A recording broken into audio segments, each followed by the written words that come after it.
Hello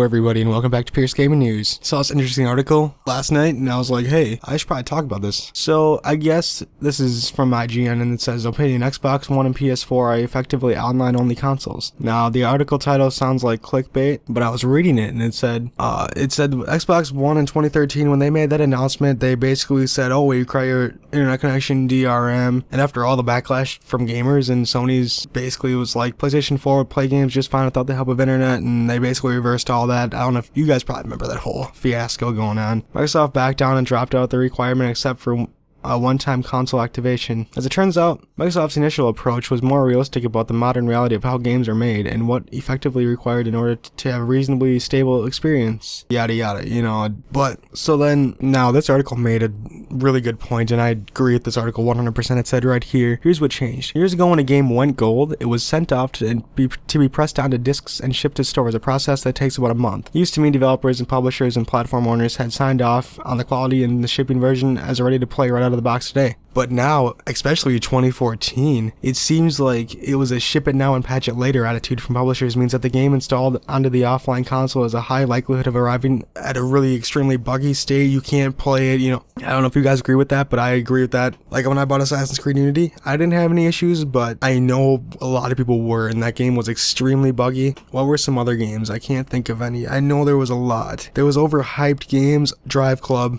was one of them. I know there's a lot of other ones, but those are the two that I can think of. But yeah, that's basically because in order to patch the game, guess what? You have to connect to online. So this article does make loads of sense. It makes sense because I feel like developers and these publishers are pressuring the publishers are pressuring the developers to push this game out on such and such date, and the developers don't have fun with that. I don't know if you guys saw a video on YouTube or anything, but there was a Ubisoft worker who lost all interest in making video games after he worked for Ubisoft because they pressured him to do it. He had to work 80 hours a week, and you know, so yeah, maybe these developers are just getting sick of all that, and now they don't even feel like doing anything, like trying hard anymore, because what's the use? So then for the consumers, us, we have to connect our consoles to the online connection to get a patch for the game, and hopefully that patch fixes it. But guess what? Sometimes that first patch doesn't work, does it? So then yeah, there's 2 to 3 to 4 patches in a game. I know Assassin's Creed Unity is already up to like 6 gigs, and this one patch that I did was 6 gigs, one of them was 1 gig. It's a lot of stuff. It's like they fixed 300 bugs, I think, and that's mind-blowing because that's way too many bugs. It hasn't been too much of a deal for me since I'm always usually online, but I think of people who,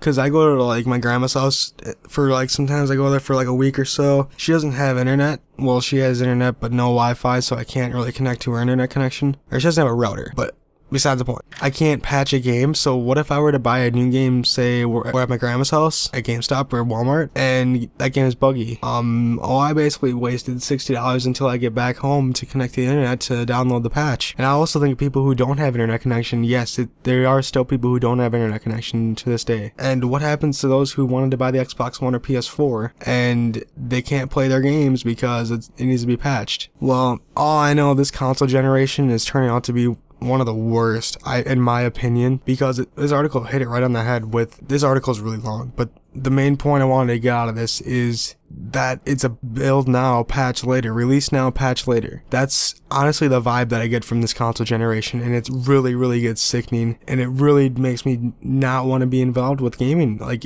I love gaming, that's what I love to do, but it makes you want to shy away from console gaming at least, because these developers can't seem like they can get the game going. Like, okay, the way I look at it, this is going to be a long video, but the way I look at it is, okay, I had an N64, I got that for my birthday in like, I don't know, 1996, 1997, I don't know, but I have that. Okay, so here's the thing. What could developers do back in the day when they were to release a game on the N64? There was no internet connection, there was nothing. That game had to be perfect, and if the game wasn't perfect, you didn't survive. Now they have the luxury, oh, you can just patch it. You know, why don't you try? Why don't you actually make the game good, then you can actually work on your next game? Why don't you do that? Like, back in the day, there was no internet connection, there was nothing, so if the game was broken, it was broken, you couldn't fix it. And the word of mouth, people were less likely to buy your game. So that's the way these developers have it way too easy today. Honest to God, they probably get paid, $20 an hour, they have it way too easy. And I don't blame all of it on the developers, because the publishers are the ones trying to push the game out and they don't care if it's done or not. But the developers do make the game. But I feel for the developers, because the publishers are the ones who are like, get this done, get this done, get this done. It's like, okay, do you want the game to be good? And they're like, we don't care. It needs to come out on, November 18th or something. So they don't care if it's done good or not.